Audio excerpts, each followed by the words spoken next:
سلامونه او احترامات مو منئ ښه راغلاست. دا هم د نن ورځې مهم خبرونه. د باګرام له زندان څخه 50 تنه نور طالب بندیان خوشي شوي دي. غزنی ولایت کې د اشرف غني غونډې ته څیرمه راکېټونه لګېدلي. یو شمېر حکومتي سرتېرو ته مرګ ژوبله اوښتې. غور کې د دولتي عسکرو د هوایي برید له امله 6 ملکیانو ته مرګ ژوبله اوښتې. حنیف اتمر ویلي چې بهرنیانو ترې د 600 طالب بندیانو د نه خوشي کېدو غوښتنه کړې. د ایران د بهرنیو چارو وزارت سیاسي مرستیال کابل ته راغلی او له حکومتي چارواکو سره په افغان سوله خبرې کړې دي.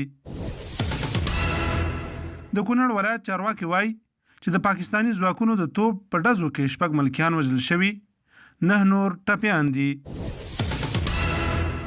د برک اوباما په ګډون د ګڼو لوړپوړو امریکایي مشرانو ټویټر اکاونټونه هیک شوي.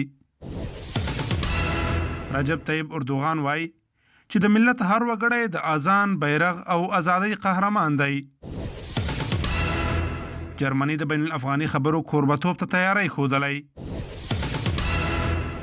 د کورونا وایرس له ویرې 1 میلیون څخه زیاتو کسانو د سګرټ څښلو ناوړه عادت پرېښی دی. د خبرونو پای.